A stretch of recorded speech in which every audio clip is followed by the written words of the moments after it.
The morning sun streamed through the massive windows of Atlanta International Airport's Terminal B, casting long shadows across the polished floor. James Richardson checked his watch again, 6:45 a.m. He'd arrived extra early for his 8 o'clock a.m. flight to Los Angeles, just as he always did. Old habits die hard, his mother used to say, and being punctual was one lesson she'd drilled into him since childhood. Standing at gate B-17, James adjusted his navy blue suit jacket and straightened his red tie, a familiar ritual that helped calm his nerves before any flight. 20 years as a successful surgeon hadn't changed his middle-class values: dress well, speak softly, and always carry yourself with dignity. His first-class ticket to Los Angeles felt heavy in his hand, not because of the paper itself, but because of what it represented. Another chance to save a life. The gate area buzzed with early morning activity.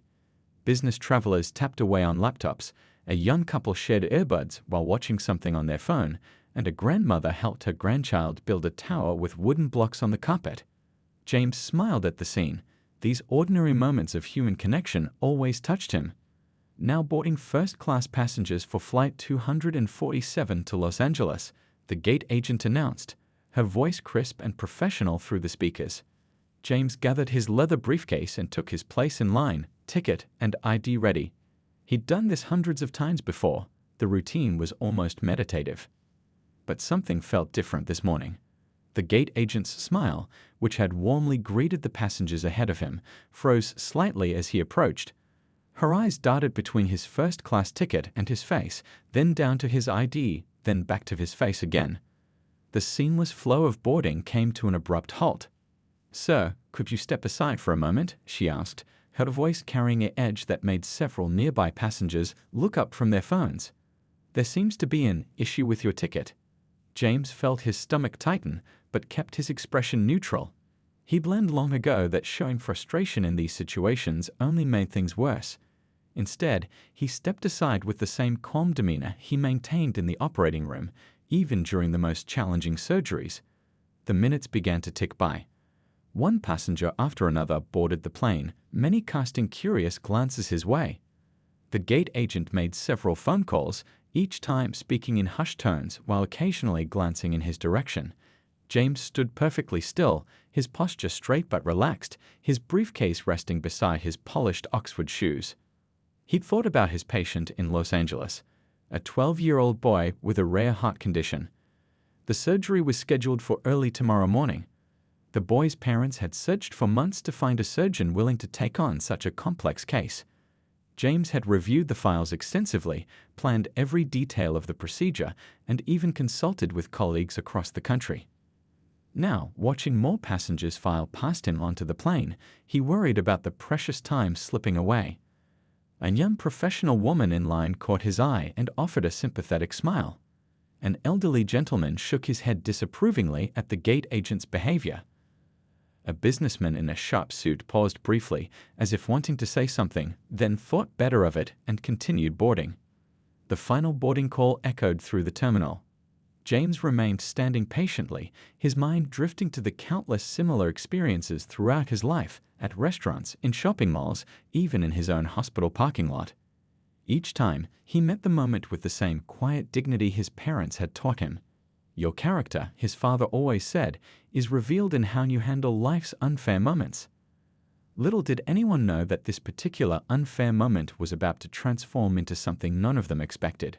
As the gate agent initiated yet another phone call, the wheels of fate were already in motion, about to turn this routine case of discrimination into a powerful lesson that would ripple through the entire airport and beyond. The gate agent's fingers flew across her keyboard, her brow furrowed in what appeared to be manufactured concern. "I'm sorry, sir, but there seems to be some irregularity with your ticket," she announced, loud enough for nearby passengers to hear.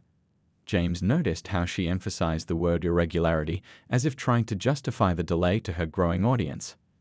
"Ma'am?" James replied softly, his voice carrying the same gentle authority he used to comfort nervous patients. "I purchased this ticket 3 weeks ago.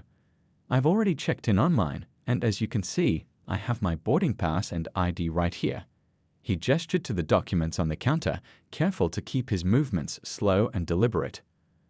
A young mother waiting in line shifted uncomfortably, pulling her child closer as she watched the scene unfold. The boy, no more than 6, looked up at James with innocent curiosity, completely unaware of the tension building in the air. James offered the child a warm smile, remembering his own son at that age, now grown and finishing medical school. "I'll need to call my supervisor," the gate agent declared, already reaching for her phone. James glanced at his watch again, 7:40 a.m. 20 precious minutes had passed since the first-class boarding began. He thought about his patient in Los Angeles, imagining the boy's parents anxiously waiting for his arrival. Every minute counted.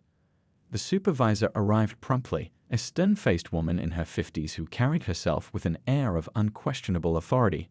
She began the whole process again, examining his ticket, scrutinizing his ID, typing endlessly into the computer. "Sir, can you explain why you're traveling to Los Angeles?"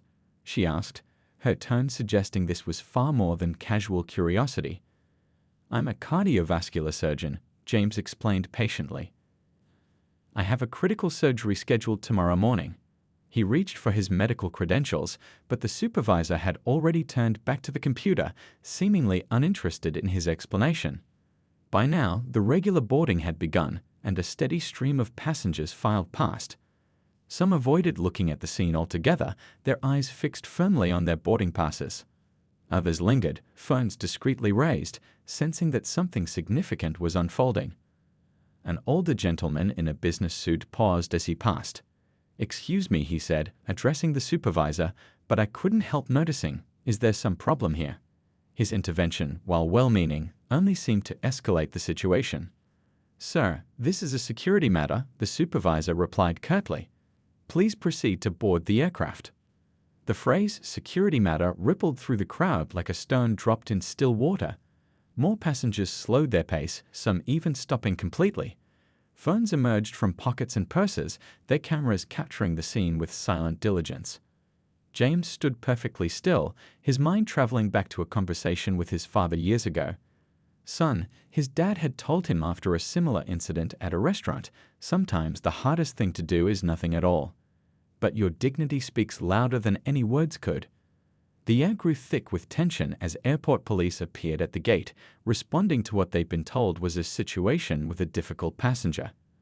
James felt his heart rate quicken slightly, but his expression remained composed.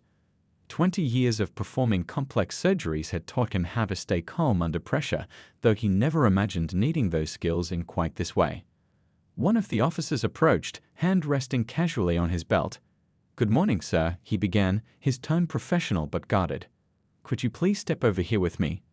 As James complied, gathering his briefcase with deliberate movements, he noticed more phones being raised in the terminal. The crowd had grown larger, with passengers from neighboring gates drawn to the unfolding drama.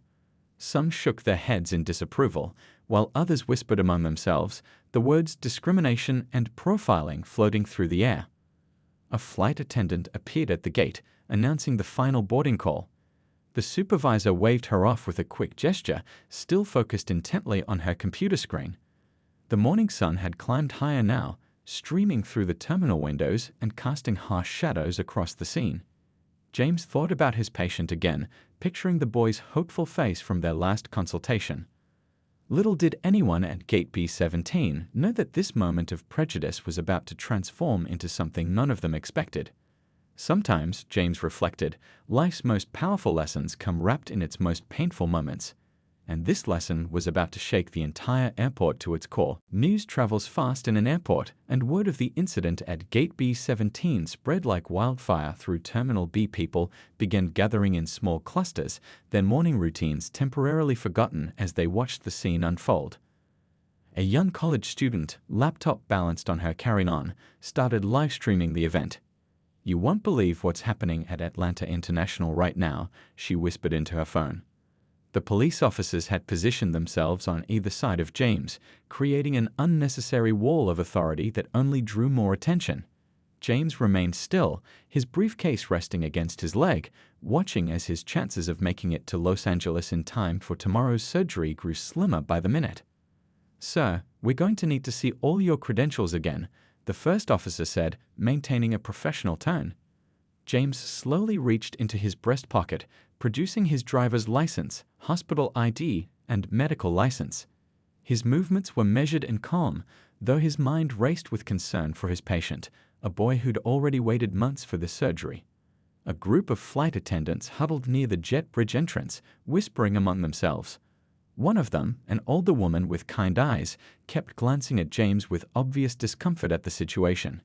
She'd seen enough boarding procedures in her career to know this wasn't standard protocol.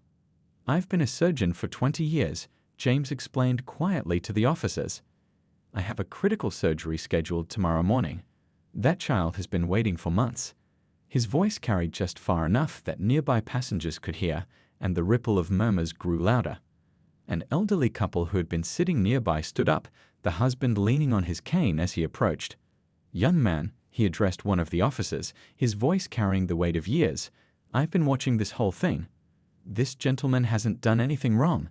You're holding up the entire flight." The officer politely but firmly asked the elderly man to step back, but the intervention had already sparked something in the crowd. A businesswoman in a crisp pantsuit spoke up next. "I'm an attorney, and I'd be very interested to know the actual reason for this delay." She stood her ground, phone in hand, clearly documenting the scene. The terminal's regular announcements continued in the background: lost items, gate changes, final boarding calls, creating an almost surreal soundtrack to the unfolding drama. A young father held his daughter up for a better view, quietly explaining to her why what they were witnessing wasn't right. The gate agent and supervisor huddled together at their desk, their earlier confidence seeming to waver as they noticed more and more phones recording the incident. The supervisor made another call, her voice now hushed and urgent, while continuously glancing at the growing crowd. A flight attendant finally approached the gate desk. "We need to finish boarding now," she insisted. "The captain is asking about our departure time." The supervisor waved her off again, but the crowd had heard. Someone in the back called out, "Let him board." The cry was quickly echoed by others. James thought about his own father, who had faced similar situations decades ago. Times are changing, his father had always said optimistically, but sometimes people need a little help seeing it. Looking at the diverse crowd gathering around Gate B-17, James could see his father's wisdom playing out in real time. More passengers from neighboring gates continued to drift over, drawn by the commotion. A group of high school students on a class trip stood wide-eyed, their phones raised high to capture every moment. Their teacher used the opportunity for an impromptu lesson about standing up for what's right. The police officers exchanged uncertain glances as the crowd grew larger and more vocal. They'd responded to a call about a suspicious passenger, but what they found instead was a well-dressed professional man standing calmly amidst a sea of supportive strangers. Through the terminal windows, the morning sun now blazed fully, casting long shadows across the gate area. The air felt heavy with tension and the buzz of voices. James checked his watch again. Nearly 40 minutes had passed since this all began. He thought about his patient's parents, who had placed their trust in him. He thought about the boy, whose life hung in the balance of this moment. What happened next would transform this scene of discrimination into something entirely unexpected.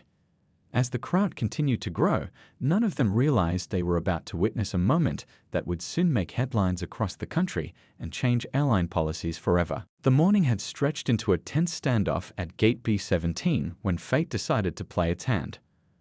A well-dressed man in his 60s came rushing through the terminal, phone pressed to his ear, clearly late for a flight. His silver hair was slightly disheveled from his hurried pace, his expensive suit showing signs of a rushed morning. "Yes, I know about the board meeting," he was saying into his phone. "I'll be there as soon as—" He stopped mid-sentence, his eyes landing on the scene before him. The phone slowly lowered from his ear as recognition dawned on his face. "Dr. Richardson." He called out in disbelief, his voice cutting through the murmur of the crowd. The busy terminal seemed to hold its breath as the man approached, his footsteps echoing on the polished floor. "My God, what's going on here?" The gate agent and supervisor straightened immediately, recognition flashing across their faces. They knew exactly who this man was: Thomas Wilson, Executive Vice President of Airline Operations. The same Thomas Wilson whose signature appeared on their paychecks. I don't understand, Wilson continued, his face flushing with a mix of embarrassment and anger. Why is one of our airline's biggest shareholders being held at the gate? His voice carried the kind of authority that made everyone in Urshut stand a little straighter. The crowd's whispers grew louder. Phones shifted to capture this new development. The police officers glanced at each other, their earlier confidence evaporating. Dr. Richardson, Wilson said, turning to James with genuine respect in his voice, I was there when you performed my brother's heart surgery last year. You saved his life. He turned back to the gate staff, his expression hardening. Do you have any idea who this man is? The supervisor started to speak, but Wilson wasn't finished. This is Dr. James Richardson, one of the most respected cardiovascular surgeons in the country.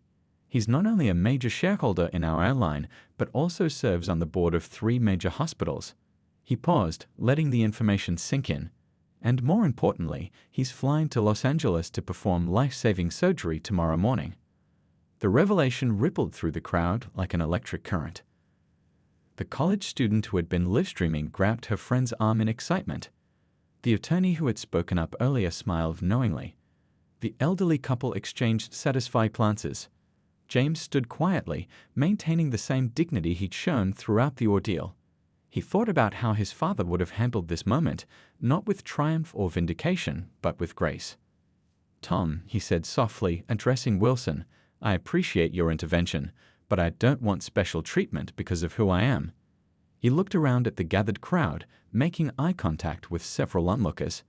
No one should experience this kind of treatment, regardless of their position or title. Wilson nodded solemnly, understanding the deeper meaning in James's words. He turned to address the gate agent and supervisor, who now looked like they wanted to disappear into the floor. Get Dr. Richardson on this flight immediately, he ordered. Then, more quietly, we'll discuss this incident in detail later. The police officers stepped back, their services clearly no longer needed. One of them actually removed his cap, looking genuinely embarrassed. Sir, he began, addressing James, we sincerely apologize for any inconvenience. As the gate agent hurriedly printed a new boarding pass, the crowd began to applaud. It started slowly, just a few claps, then built into a full ovation. The high school students cheered. The elderly man with the cane thumped it appreciatively on the floor. Even passengers waiting at nearby gates joined in. James gathered his briefcase, thinking about how this moment would affect more than just his journey to Los Angeles.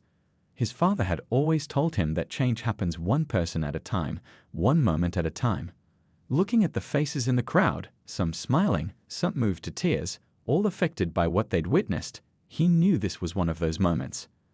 As he finally walked toward the jet bridge, Wilson fell into step beside him. This isn't over, Wilson assured him quietly. We need to make sure this never happens again. To anyone. James nodded, already thinking about how this experience could be transformed into meaningful change. Behind them, phones continued recording, social media posts were being typed, and the story was beginning to spread beyond the confines of Gate B-17. What had started as a routine morning of discrimination was about to become a catalyst for change in airline policies across the country. The atmosphere in Terminal B had transformed completely. The same space that minutes ago crackled with tension now buzzed with excitement and disbelief. As Executive Vice President Wilson spoke, every word seemed to carry more weight than the last, each revelation adding another layer to the extraordinary scene unfolding at Gate P-17. Dr. Richardson isn't just any passenger, Wilson continued, his voice carrying across the now silent terminal. He turned to address not just the gate staff, but the entire gathered crowd. Last month alone, he performed 3 groundbreaking surgeries that made medical history. The procedure he's traveling to Los Angeles for tomorrow. It's a complex pediatric operation that only 5 surgeons in the country are qualified to perform. The supervisor's face had drained of all color. The gate agent sat frozen in her chair, her earlier authority melting away as she realized the magnitude of their mistake. The police officers had already begun a discreet retreat, quietly radioing to cancel the backup they'd called for earlier. A young medical student in the crowd, who had been silently watching the whole scene, stepped forward. Dr. Richardson, he asked, his voice filled with awe. I just read your paper on innovative cardiac valve procedures. Your research is revolutionizing the field. James acknowledged the student with a gentle smile, thinking back to his own days in medical school. The endless hours of study, the years of training, the dedication it took to become who he was today, none of it had protected him from being judged by the color of his skin rather than the content of his character. Wilson wasn't finished. He pulled out his phone and showed the gate staff a photo. "This is my brother Robert with his family at his daughter's wedding last spring. This wedding wouldn't have happened if Dr. Richardson hadn't performed that emergency surgery. My brother wouldn't have been alive to walk his daughter down the aisle." The emotional weight of Wilson's words hit hard. Several people in the crowd wiped away tears. The elderly couple who had spoken up earlier held hands tightly, clearly moved by the personal story. "But what makes this situation even more incredible," Wilson continued, his voice taking on an edge of controlled anger, "is that Dr. Richardson is also one of our airline's largest individual shareholders. He sits on our medical advisory board. His insights have helped shape our in-flight medical emergency protocols, potentially saving countless lives." The gate agent's computer screen still showed James's passenger profile, now displaying his Platinum Elite status and the dozens of flights he'd taken with the airline over the years. Each detail made their treatment of him seem more egregious. A businesswoman in the crowd was rapidly typing on her phone. "The airline's stock is already responding to this," she announced to no one in particular. "Social media is blowing up with videos from the gate." James finally spoke up, his voice calm but firm. "I appreciate everyone's support, but we're losing sight of the bigger issue here."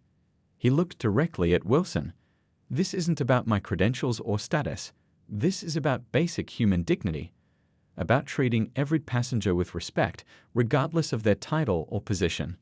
Wilson nodded solemnly. "You're absolutely right, and that's exactly why this moment matters so much." He turned to address the crowd again. "What happened here today is unacceptable, not just because of who Dr. Richardson is, but because this kind of discrimination has no place in our airline or anywhere else." The high school teacher who had been watching with her students seized the teaching moment. "This is why we can never judge people based on appearances," she told her class. "Behind every face is a story we don't know." As the gate staff scrambled to prepare for James's boarding, Wilson pulled out his business card and handed it to the attorney who had spoken up earlier. "We're going to need help reviewing and revising our policies," he said.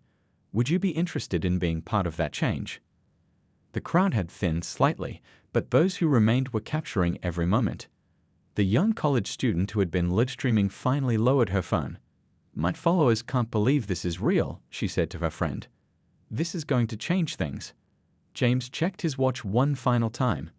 Despite the delay, he could still make it to Los Angeles in time for tomorrow's surgery.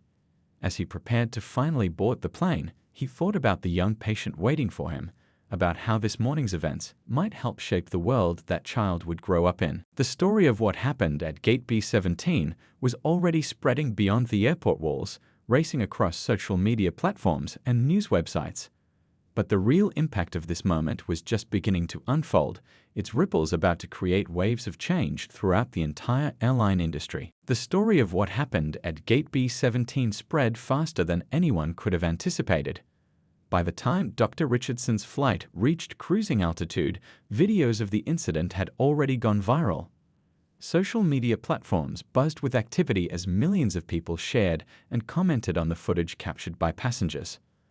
Breaking news: renowned surgeon faces discrimination at Atlanta International Airport, read the headline that flashed across news channels nationwide. The young college student's live stream had been picked up by major networks, as shaky footage now playing on screens across the country. In the airline's corporate headquarters, phones rang nonstop. The PR team huddled in emergency meetings while executives paced in their offices. The company's stock price had taken an immediate hit, dropping several points within hours of the first videos surfacing online. A popular morning show host shared the story with visible emotion. "What makes this incident particularly striking," she explained to her audience, "is that Dr. Richardson was trying to reach a patient in need of critical surgery. While he was being detained at the gate, a child's life hung in the balance." The airline's customer service lines were flooded with calls. Platinum members threatened to switch carriers. Corporate clients demanded explanations.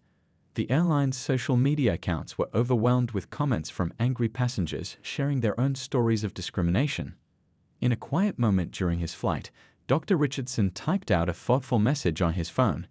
He hadn't planned to make any public statements, but he felt responsible to help guide the conversation in a constructive direction. His message was simple but powerful. What happened to me this morning happens to countless others every day. Most of them don't have the protection of titles or credentials. Most incidents don't go viral. If we want real change, we need to focus not just on high-profile cases, but on creating systems that treat everyone with equal dignity and respect. His words resonated deeply. People began sharing their own experiences, creating a ripple effect across social media platforms. The hashtag #DignityForAll started trending, with users calling for systematic changes in how airlines handle passenger screening and boarding procedures. By early afternoon, the airline's CEO had issued a public apology. "What occurred this morning goes against everything our airline stands for," she stated in a video message. "We are immediately placing the involved staff on administrative leave pending a full investigation. More importantly, we are launching a comprehensive review of our training procedures and boarding policies." News crews descended on Atlanta International Airport, interviewing passengers who had witnessed the incident. The elderly couple who had spoken up shared their perspective with reporters. "We've been flying for over 50 years, the husband said, his voice firm. "We've seen a lot of changes in air travel, but some things still need to change." The high school teacher turned the incident into a powerful lesson for her students. That evening, they created a presentation about civil rights and modern-day discrimination, using the morning's events as a case study. "This is history happening in real time," she told her class. "Sometimes the most important lessons aren't in our textbooks." Corporate response teams worked through the night. The airline announced the formation of a new passenger advocacy board, with positions reserved for diversity experts and civil rights leaders. They promised transparent reporting of boarding incidents and mandatory anti-bias training for all customer-facing staff. Meanwhile, in Los Angeles, word of the incident reached the hospital where Dr. Richardson was scheduled to perform surgery the next day. The boys' parents watched the viral videos with tears in their eyes, amazed at what their surgeon had endured while trying to reach their son. The story continued to evolve as more details emerged. Former airline employees came forward with their own stories. Industry experts discussed the broader implications for air travel. Civil rights organizations called for industry-wide changes in how airlines handle passenger screening. Back in the air, Dr. Richardson focused on reviewing his surgical plans for the next day, displaying the same quiet dignity that had captured the nation's attention. A flight attendant who served him coffee whispered, "Thank you for helping us all do better." He smiled gently, knowing that sometimes the most powerful changes start with the smallest moments. As his flight crossed the country, the impact of what happened at Gate B-17 continued to grow. What began as one man's experience was transforming into a movement for change, proving that sometimes the most significant transformations come from the most unexpected moments. 1 year after the incident at Gate B-17, Dr. Richardson stood at a podium in the same terminal where it all began. The space had been transformed for a special ceremony, with rows of chairs filled with airline employees, industry leaders, and civil rights advocates. A banner hung overhead reading, "Building a Better Future in Aviation." "When I was a boy," Dr. Richardson began, his voice carrying clearly through the terminal, "my father taught me that real change doesn't come from anger or revenge, but from turning difficult moments into opportunities for growth." He paused, looking out at the diverse faces before him. "That's why, when this airline approached me about legal action, I proposed a different path." In the front row sat the young boy whose life Dr. Richardson had saved in Los Angeles, now healthy and strong, sitting with his parents. They had flown in specially for this event, a living reminder of what almost didn't happen that morning a year ago. The changes that had taken place over the past year were remarkable. Instead of filing a lawsuit, Dr. Richardson had worked closely with the airline to establish the most comprehensive anti-bias training program in the industry. Every employee, from baggage handlers to board members, went through the intensive training that he helped design. "Our new training program isn't just about avoiding discrimination," he explained. "It's about understanding each other. It's about recognizing that every passenger has a story, a purpose, a reason for their journey. He gestured to the young boy in the audience. Sometimes that journey might be about saving a life. Other times it might be about reuniting with family or pursuing a dream. Every journey matters. The program had already shown impressive results. Customer complaints about discriminatory treatment had dropped by 87% across all the airline's routes. Other airlines had taken notice, with several implementing similar training programs of their own. But the changes went beyond just training. The airline had revamped its entire boarding process, introducing new technology that made decisions more transparent and objective. They had hired a diverse team of customer advocates who could be reached 24/7 to address any concerns about unfair treatment. The gate agent and supervisor from that morning had been offered a choice: resign or go through the new training and work to be part of the solution. To everyone's surprise, they chose the latter. Both were now actively involved in training other employees, sharing their story as a powerful example of how unconscious bias can cloud judgment. The easiest thing would have been to punish those involved and move on, Dr. Richardson continued. But that wouldn't have created lasting change. Real transformation happens when we give people the chance to learn, grow, and do better. The airline had appointed Dr. Richardson to their board of directors, where he chaired the newly formed Passenger Advocacy Committee. Under his leadership, the airline had implemented a scholarship program for minority students interested in aviation careers and established partnerships with civil rights organizations. In the audience sat many familiar faces from that morning: the college student whose live stream had helped spread the story, the attorney who had spoken up, and even some of the high school students, now freshmen in college pursuing degrees in social justice and law. The elderly couple who had defended him that morning had been invited as special guests. They beamed with pride as Dr. Richardson acknowledged them, having become regular correspondents with him over the past year. Their story of standing up for what's right had inspired their grandchildren to become more active in social justice causes. But perhaps the most significant change, Dr. Richardson said, his voice softening, is in the everyday moments that don't make headlines. He described how just last week he had watched a gate agent go out of her way to make a nervous first-time flyer feel welcome, regardless of their appearance or background. The airline's commitment to change had not gone unnoticed by the industry. Their stock price had not only recovered but reached new highs as customers responded positively to their reforms. Other companies had started reaching out for advice on implementing similar changes. True progress, Dr. Richardson concluded, isn't measured in policies or procedures, though those are important. It's measured in the simple dignity with which we treat each other every day. He smiled at the gathered crowd. That morning at Gate B17 could have been just another story of discrimination. Instead, it became a catalyst for change that will impact generations to come. As the audience rose in a standing ovation, Dr. Richardson thought about his father's words from so many years ago. Sometimes the hardest moments in life truly did lead to the most meaningful changes. The proof was all around him, in the faces of the airline staff, in the stories of transformed lives, and in the promise of a better future for all travelers.